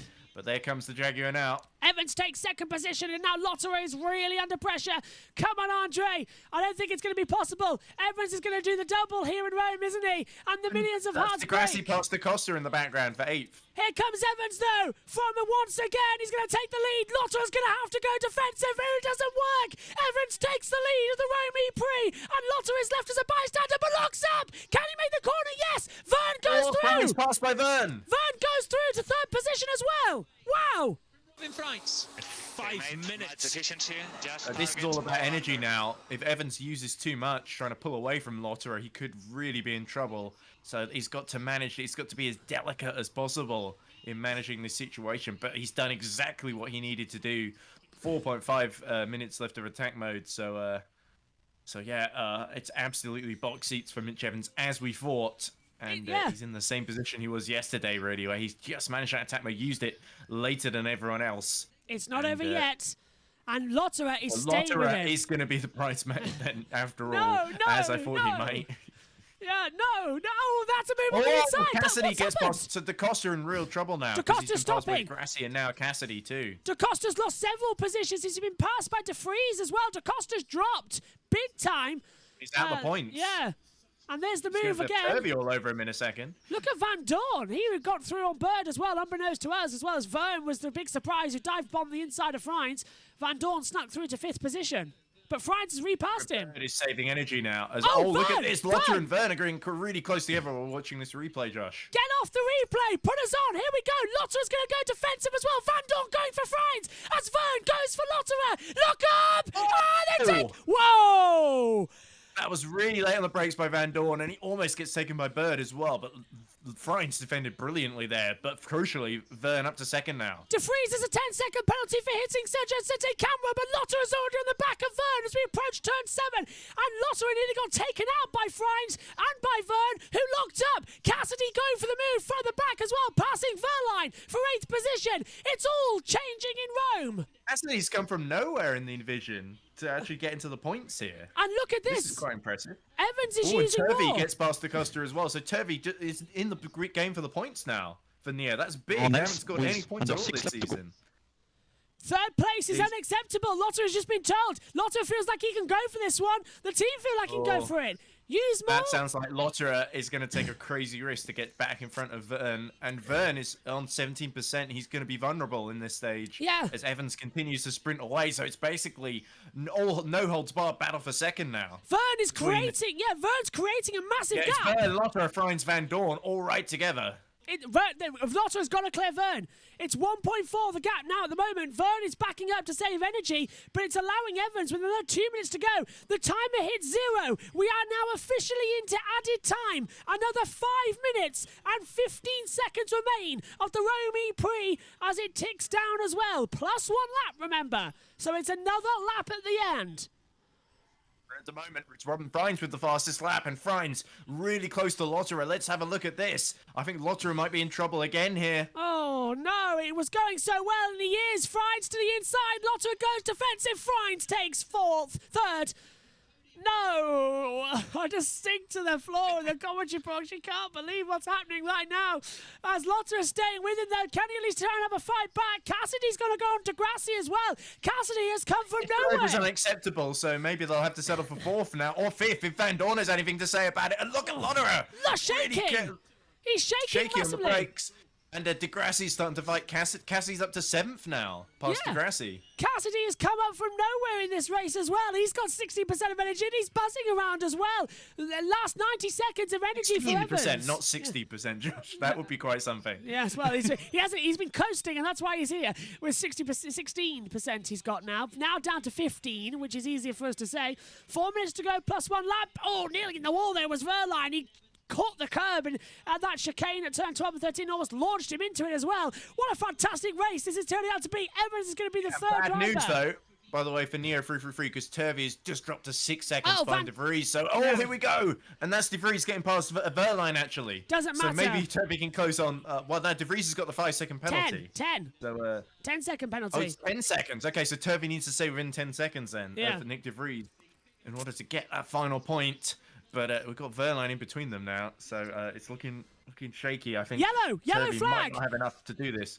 There's a yellow flag, and I'm looking on the screen. Dennis why. in trouble. Dennis in the pits. Sete Camera and Askew, they've come together. Sete Camera and Askew have stopped somewhere on the circuit. They've had an instant. We're back to green flag running now, though, so they must have just run each other wide. Turn 17, that's where it was. It's Van Dorn. Van Dorn hasn't given up either on getting past Lotterer. He's still pushing, isn't he? Good old boys in Formula E still trying to put on a show for everybody as they come back down through the 6 and 7 sweep. This looks so much stronger at this phase. Yellow flag as Cassidy's going for a run on Bird as well. Cassidy's going around the outside. Lotterer's being passed around the outside, and look at this behind. Cassidy all lay on the brakes and gets a tap, and Cassidy's in the wall. Oh, he's pushing the wall. Oh, that was clumsy by him and Bird. I think Bird just wasn't giving way, and Cassidy's in the wall. That's surely going to be a safety car. So Bird pushes Cassidy to the wall, and the safety car's going to have to come out because Cassidy's in Crucially, the this wall. puts Oliver Turvey into the points. And and the suspension's damaged, front suspension's off as well. Now, what is Scott Elkin, the race director, going to do? Safety car deployed. Surprised if Bird gets a penalty for that one. And Vern down with 10%, so his bacon's been saved somewhat, because Freins probably was going to have a go at him. If not, we're not going to have any more extension. Only 2 minutes to go. I think that's the last racing action, Josh. Yep, and there's the confirmation that they say, oh, and that's Lotter attacking the back. Lotter's got damage. Lotter attacked the back of Freins, and then immediately slowed for the safety car. Now, Lotter should be allowed back through Van Dorn there. Van Dorn, look, he's waving him through. I need to know the position. Yeah, stand by. You give it back to one. Okay, do you think you... Let me know. Yes, you do. You do. Yes, I you wasn't do. sure. I think I'd need to see a replay of that because I wasn't sure if Lotterer hit the back of Frines or if he just went really wide and Van Dorn went up the inside of him. Lotterer hit the back of Frines, and then because Frines had slowed for the safety car, Lotterer hit the back, and then Lotterer immediately backed off because of the safety car, and Van Dorn just went through not The front knowing. of that Porsche looks remarkably unscathed for someone who hit the back of Frines. He just tagged him, little tag. Defer to you on Yeah. that one, Josh. Little okay, tag. so he definitely got delayed and held up there. That's Yes, for sure. yeah. If there was a hit, it was a very, very minor one. Lotterer should be given that position back ahead of Van Dorn. I think that should be coming through quite soon. But with 48 seconds to go, they're trying... Oh, there's a marshal on the track trying to collect some debris. That's why the safety car was going so slow there. Now, there is Cassidy. He's managed to get it out of the... He's somehow got going, so he's going to try and go to the pits. Are we going to get a final lap in then? Because we've still got the +1 lap with 40 seconds to go. This could be a bit of an Abu Dhabi situation. Last lap restart. Or they might end it under the safety car. I think that's probably more... Yeah, definitely going to end it under the safety car with those two running around. Well, after what they got in Saudi Arabia for not restarting the race, we might. Well, that was due to the crazy marshal. Yeah. Rogue marshal, as you said yesterday. Watch now, look. Here we go. There's a replay of this. Okay, yeah. So it almost tags Frines around there. Yeah, you're right. And that was just a bit unlucky there. But Lotterer saw the safety car. Van Dorn will definitely argue that I was ahead as the safety car was called. Safety car in this lap. We're going to go for a last lap. They're not going to swap positions, so Van Dorn's going to restart fourth then. Wow, that's controversial. That is very controversial that they're going to restart. There's a big gap, actually, and there might be more damage to Lotterer than we thought because he's dropped well off the back of Van Dorn. Bird's dropped down. We've got one more lap to go. Sorry to come across you. Bird's gone into 8th position. So what's happening now? Because he's been passed. Bird took a lot of damage from the Cassidy incident. So yeah, through goes Degrassi, De Vries. What's going on now? Verline and Turvey might come through in a second as well. So Evans is going to lead us to the restart. And I think and Vern and DaCosta still got fan boost to use as well. Oh, this is going to be good. Now, Evans is Jeff going to make a last lunge move at Mitch Evans with fan boost? Is that what he's been waiting for? Verline's passed Turvey and Bird has stopped. Bird has stopped at turn 14 and is crawling in. So Bird's crawling in, but it doesn't matter. Last lap, we're going to go green here in Rome once again. Green flag the call. We're back racing for the last lap of the Rome ePrix. And now, is Vern going to use his fan boost? Where is he going to use his fan boost to get through on Mitch Evans? Which part of the track is going to go to? There's no energy saving. It's all bars out here now. It is full go. As we head down the start-finish straight, Lotterer's in the toe of Van Dorn. Lotterer's passed Van Dorn for 4th place. Van Dorn has given the place back. Van Dorn letting him back, yes, exactly. Here comes Vern, though. If it's anywhere, it's going to be here. He needs to, but he's hit 5%. Can he still use his fan boost? This is the crucial part of the race. Down now towards turn 7. Vern is not using it. They don't want Vern to get a penalty. That could destroy his championship. Oh, so wiggly on the brakes. I think that's it then. I think Mitch Evans can just hold him off now. And he's hit 3% as well now. I don't think he can use it. I think he might have been deactivated. Degrassi's got a 5-second time penalty for causing a collision. He was deemed at fault for something out there. Evans is sliding around. Vern knows he's there. Evans hits 5%. Vern hits 3. Everyone's just all out racing right now as they head down through the Coliseum part of the track towards turn number 13, turn 14 and 15. Round the hairpin. Is this going to be it? Into the hairpin. Evans looks a bit too far out. Lotterer. Too far back from Frines. Can't take 3rd. Vern might have to settle for 2nd here. Mitch Evans is going to do the double. Where is he across the line to take the checkered flag? It's still very close. As they come through now, Vern is closing, but it's too late. Mitch Evans exits the last corner and does the double in Rome. DaCosta in trouble as Evans wins again here in Rome. Vern is 2nd. Frines takes 3rd. That might be a penalty being applied to DaCosta that I'm seeing. But yeah, Turvey, amazingly, finishes 7th for Neo, their first points of the season. Get in there, Oliver. Oliver Askew gets in as well, as you say. Wow, Askew gets points. And Jaguar are delighted. They've done a 1-2 race. They've done it. It's victory. Mitch Evans has won 2 races in a row. So that puts his championship back in form. Liam Ratz-esque, for those who follow Hunter Burt Simulation in there. Wow. Don't know if you Mitch have to Evans break doing it the in real life. Make sure that everything is up 2 to seconds, temperature, Ed. because you've been Because down Dario on is stick about for to a bit. talk to Check Mitch the Evans. pressures. If we can hear it on the radio, we'll hear from Dario. Beautiful work, guys. Beautiful work. We didn't hear from him yesterday because his engineer cut him off. So Dario is about to talk with Mitch Evans, the race winner. Woo! That was Evans. And Dario's going to come. Mitch, it's Dario on TV. Well, didn't have to wait so long to talk to you this time, did we? Congratulations, a Rome double. Yeah, wow. Wow. This is special. My third here, second for the weekend. This is what pure graft looks like. Last 8 weeks has been incredible, and it just, again, thank you to everyone on the team. Like, absolutely rocket ship in both races. So, yeah, this is a good one. Let's celebrate tonight. Brilliant job. You can actually celebrate tonight, and you have to go back to New Zealand a bit more often. Well done, pal. Thanks, buddy. So Mitch Evans takes the victory. That's Jack Nicholls. Second place for Jean-Eric Verne. Robin Freitz in third. I think Dario's... Pick up if there's any to it up. Dario's left the mic on. Amazing job, Mitch. Well done from Phil and all the team. Top work. Dario's left the mic Thank on. you, Phil. Absolutely no doubt about that. Well, I've never known this before. They've left the radio on in the TV commentary box, and you can hear Jack Nicholls. Are they turned off now?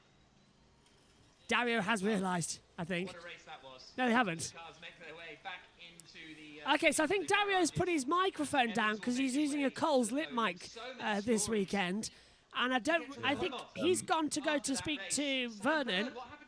Can I nick that down?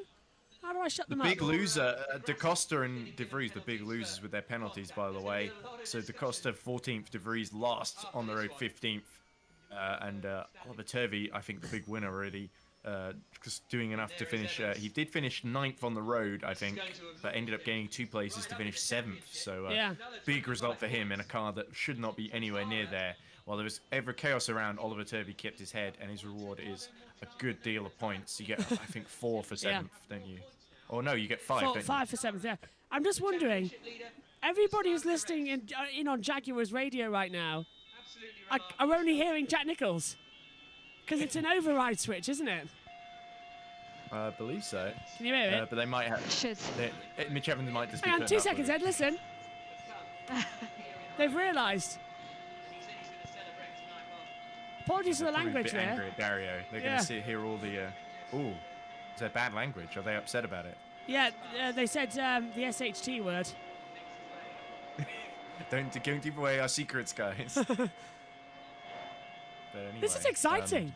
I'm leaving on in the background because you can hear them. And it's like, if Jack coughs, we'll know about it. That's great. A hotline to the commentary box. I don't think they know about it either. Because I just heard... not the first little blunder in the Formula E race graphics today, because we also saw them thinking Oliver Turvey had got himself on pole. And I mean, he's good, but he's not that good in terms of driving around his car. Incident involving Van Dorn and Lotterer under investigation, overtaking under the safety car. Let's mute that for a sec, as well, because it's getting on my nerves. Because it's just a constant tone, because Dario has now left the commentary box, and what I assume is he's put his microphone, because it's a lip mic, right next to the transponder, so everyone listening on the Jaguar pit wall right now is going to be hearing a deafening tone of feedback. That's not great, is it? Anyway, Dario showing his skill as a broadcaster there, in annoying everyone, not just the viewers at home. Really is. Nah, just kidding.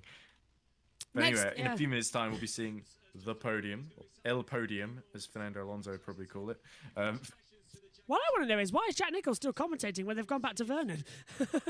That's interesting. It might be for Eurosport or the World Feed, perhaps. Could be Eurosport. Okay, for some of the other nations.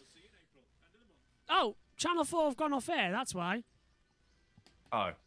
I don't know why they've gone off air, considering that they're not in a hurry, to go to the Formula 1 highlights package. Oh, yeah, because more people have tuned in for F1 highlights who didn't wake up in the morning and don't want to wait. Yeah, I need to make a request now to get my channel changed so that we can witness the podium.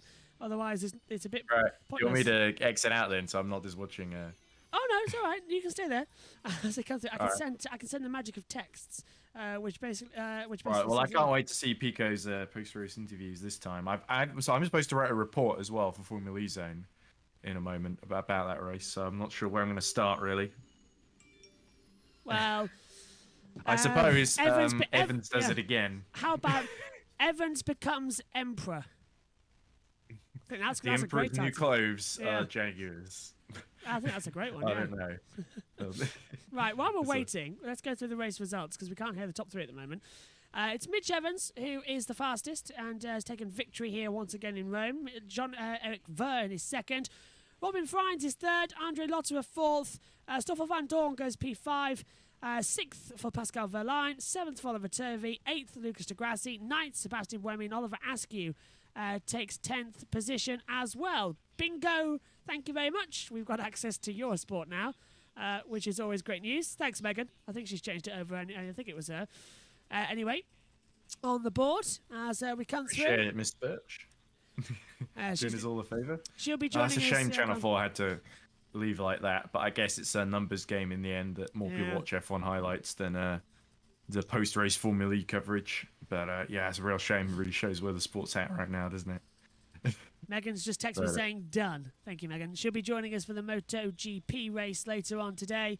How long have I got actually until the warm-up start? Because the race overran again. So I've got to check how long we're left. Oh, 15 minutes. So that should be okay until the warm-up start. Another 15 minutes should be cool. I don't have to panic just yet.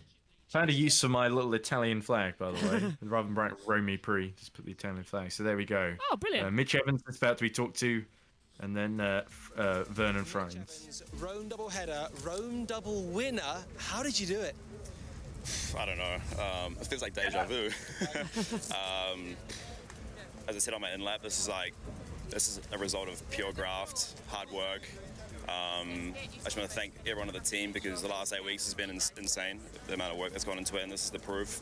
I didn't really know if we could manage two. Normally the double headers are tricky to back it up, but good quality, and the race was like carbon copy from yesterday. Just the car was working perfectly. It was trickier today because of the temperature and the longer attack, and I almost got caught out with that with the safety car, but yeah, just my boys and girls are working it now. So yeah, just a huge thanks to everyone on the team, and hopefully this isn't just a one-off. But yeah, it feels good. And to that point, mate, you came into Rome with 1 point. You're walking away with 51 points. You came in here in 18th position. You're now properly in contention. Yeah, it's been a big couple of days. It's what we wanted. You dream about he's that, added more but power obviously now, to hasn't he? try and pull it off Yeah. is normally pretty unrealistic. So we're back. As a team, we're back. I'm back in, towards the top. I got no idea where I'm at, but I'm sure towards the front. So yeah, it's good times. Mate, massive, massive, massive congratulations. Thank you. Just quickly as well, as we see SSG says, Rome can mark Evans' strongest track, I will say. And Chunky Sam says, how about you could hear Evans roar again for Jag, despite being electric. That's a good one. And your Panasonic Jaguar t-shirt paying off in the commentary box again today, it seems. Well, as I had a well. feeling this might happen Yes. after yesterday. So I came 0.5. you might have thought after Vern on pole, I should have put the cheetah Yeah. shirt on, but I came 0.5 to having my pick a winner. And I hope they're not going to take forever. my pick a winner Yeah. crashed in the wall, and we didn't even see it on the coverage. I would have had more luck if I just predicted Turvey to win, or Turvey to get points. Is always a big prediction. So let's see, yeah. with those 5 points, where does that put Oliver Turvey? It certainly puts certainly does good things for Neo in the Eric Verne, constructors because they're ahead of second here dragging in now. I Rome think on the Turvey has podium moved up once to again. ahead That of was a Roland and chaotic Askew. race. How was it from your end? Chaotic. Yeah, I didn't know what was happening in terms of strategy. I think it was really the best I could today. The Jaguar and Mitch were way too fast this weekend. I hope it's going to be only a one-off on their side, because otherwise it might be very difficult to beat them. I mean, at least today it was impossible. So I'm fairly happy with second. It was the best, the best I could. But I'm gonna definitely urge my team to do better and to improve the car if we want to fight for wins, because every time there is somebody stronger than us, and we need to be the strongest one. So yeah, it's not good enough. So we're gonna work hard for Monaco to be the best. You mentioned not good enough. It does now, however, put you as the championship leader. Yeah, I mean, the championship is still very long. Consistency is key, and I think we were fairly consistent throughout the beginning of the season. But if we want to win, we got to have more pace. And leading the championship at this race, everybody would have forgotten. If you don't win the championship, so it's at the end that matters. And just finally, it was exhausting to watch. Was it exhausting to drive? It was fun, but it was also a bit exhausting. Yes. Thank you very much. Thank you very much. Thank you. Yeah, not surprised. It's very exhausting as Eurosport now go for a break as well. As we go forward, we did finish the results, didn't we? Because we got down to Askew in 10th, so it was Tictum 11th, Gunther 12th, Sergio Campbell 13th, DaCosta 14th, De Vries 15th, Bird, Cassidy, Dennis, Sims, Roland, Giovinazzi and Mortara all out of the race as well. As Josh is still speaking, Jack is still speaking on Eurosport. Okay, so we went to Vernon for Channel 4 only, and that explains the feedback. Is it still... That's all we can hear now on Mitch Evans is... Oh, no. Listen past the buzz, Jack is still talking. So they've really messed up there, because all the Jaguar mechanics are going to be hearing now is... This is the last time they're going to let Dario play with the with the radio. And remember there were all those things about radio blackouts that we kept having Yes. in the races, and now they can't turn it off. This is the last time the driver feature is going to be done because everyone's mad at Dario because he didn't press a button. And now no one... Thing is, though, they've left this open for a very long time, the app, because this radio that we hear is not just to Mitch Evans. It eventually becomes their briefings radio frequencies as well. So if they don't switch it off on the app, all the other teams can just log in and hear them anytime they like. The other frequency, they'll just do it all through Sam Bird's radio. Yeah. Shh. No one ever listens to Sam Except Bird. that Sam Bird's car is like in pieces, like even more pieces than this thing here. So I wonder, we never actually saw what happened. That was a controversial incident, him and Cassidy, because Yeah. Cassidy was doing really, really well. I think Sam maybe shouldn't have fought that one as hard as he did, because and there could be a penalty coming his way, a group penalty for the next race if he's not careful. But we'll see on that one. Jackie Tam says, I hope it stops before he ducks off to the gents. You can't hear it. I can. I've got the constant whine in my ear. Not of Jack Nichols, just of the What would you say, Mr. Birch? Yes. Because you want employment in the commentary sphere. It's literally... And comments like that might make whoever's listening second guess. Although I say that as Mr. Anti-Saudi Arabia, Mr. Pro-Human rights, which is clearly not a popular stance among those with the money. Oh, so, here we come. Look, here's Boemi going into the ePrix file room, as I keep calling it. They're going to brainwash him. Van Dorn gets to go there as well. Good evening, 47. Your mission, if you choose to Oh, accept it. Oliver Turvey here as well. Oh, this should be fun. Degrassi and Askew. Turvey's going to have some interesting... I thought it was a bit harsh how they all ganged up on Dan Tictum, so at least Oliver is there, because him and Tictum apparently get on fairly well, so at least he won't join in. And I watched the video of the yesterday's one, and Pascal Verline just sort of turned up at the very end, and he wasn't joining in with any of the trash talking. He talked a bit to Antonio, and then he was just sitting back and watching, which was quite funny. I think the room has potential, but not as soon as the race is over, and it needs to be better organised. Because we don't need a bloody Gogglebox version of Formula. You and me do that already. Yeah, we're the Gogglebox. Live commentary. Sorry, I'm swearing. It's annoying. They're nicking our job. Minor annoyance. They're nicking our job as they come through. I don't know. I think they've got another job, which is slightly more important. So Degrassi finished after his 5-second penalty. Where Degrassi finished in 8th place. I think. Yeah, just behind place. Turvey. So he lost out to Turvey because of that misdeed on track. Not Joseph Ross just on the outside there of team principal. Not team principal. Could be. Just double checking on my notes there. So it was 5 minutes and 15 seconds added time. So the race ran for 50 minutes. It ran over time a lot, that race. So I'm liking we're getting this. It's not just 2 safety cars, yes. Yeah.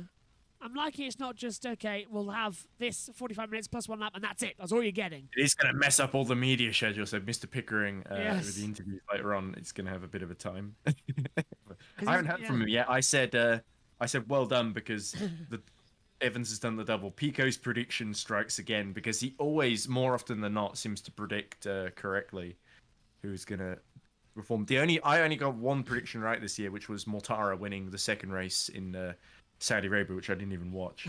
So You did get lucky there, to be fair. I haven't got to pick a winner right all year, I don't think. It's really bad. I got the clear, though, this morning in Formula 1. Well, That was good.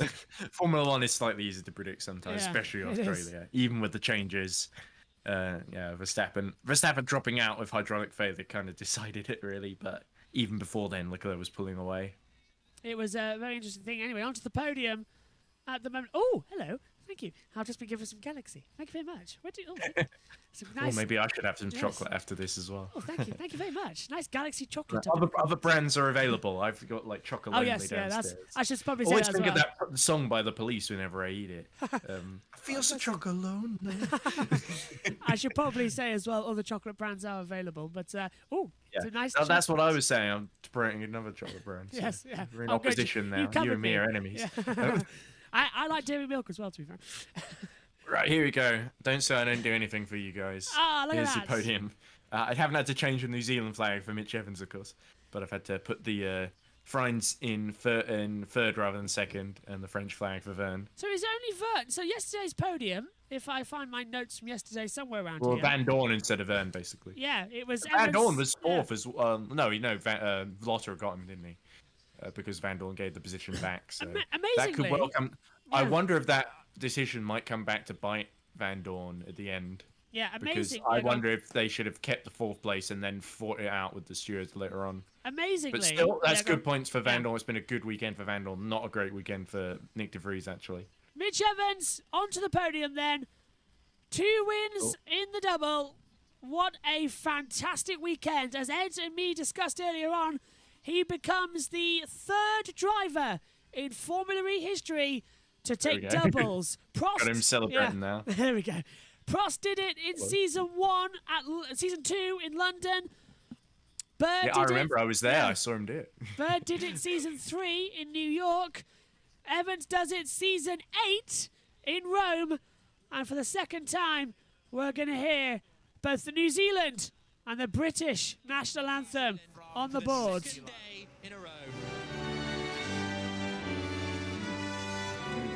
And of course, we have to speak over slightly because of... I can't remember the New Zealand national anthem to save my life. Jacinda Ardern would kill me. Well, to be fair, they might just lock you down, to be fair. They'll lock you down. That's true, yeah. Well, I think being in a completely different country kind of prevents such action from taking You place. think? The Jaguar shirt will probably make up for that. That will, for yeah. second error. I don't need to know the New Zealand national anthem when I got the team shirt. Anyway, there we go. Yeah. I'm going to put the podium down because people are probably sick of seeing that. But They want to see you, Ed. They want to see you. that's true. And of course, Formula E next goes off the Monaco ePrix on the full layout with the correct Nouvelle chicane. That will be coming up next. We want a quick off here, actually, because And we saw how quick Evans was there as well. So could be the start of something, a big championship bid then for Mitch Evans then. But the Costa, he'll be looking to come. He had a horrible 2 days in Rome. Only scored a couple of points in the end in the first race. So after being bullied out of the way. Frines as well, also getting his title bid underway, really, with 2 podiums. And, That's that guy's I think it's profile going to be very, very picture. tight. Guy's profile picture for the rest of the year sorted. The British national anthem now for Jaguar TCS Racing.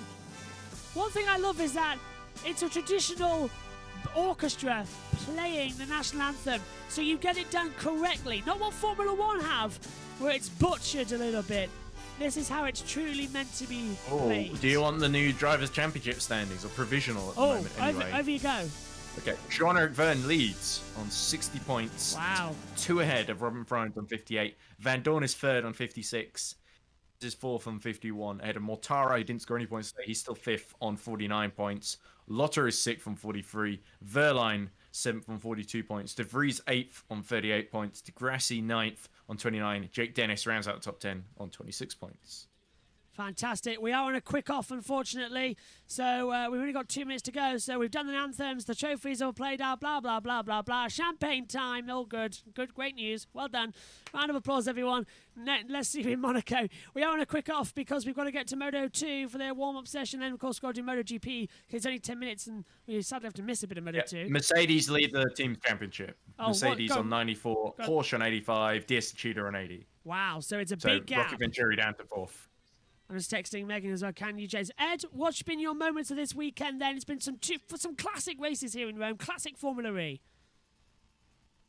To really look past Mitch Evans' performances, but I think this man, Frines, has also done excellently today. His battles with Verne, with Lotterer, with Van Dorn, all excellent, and I think Frines really delivered. I think given that the Envision was probably not the absolute best car, I think Frines really did a superb job, and but Evans, I think, take nothing away from him. Superb job too. In a second, please. Just texting to making sure, because she says I don't know what's going on there. she's about Josh. she's about to text me. She's about to change the channel, but I want to see the podium lift up so I can do the big crescendo ending. Anyway, I'm going to thank you, Ed, for joining me in the comment box once again. I'll see you soon. Pleasure as always. And Mitch Evans raises Yeah, you'll the see me trophy. for ERC. Yes, in a couple of weeks. Up the trophy goes Mitch Evans. Another win in Up Rome. the trophy. That's your title. That's your title. Mitch Evans, the new Roman Emperor. He does the double, but it's Jean-Eric Verne who takes the lead in the title. On to round 6 then. The Monaco Grand Prix is next. The full circuit. Time for some more fantastic electric action on the streets of the Principality. We'll see you later. Bye for now.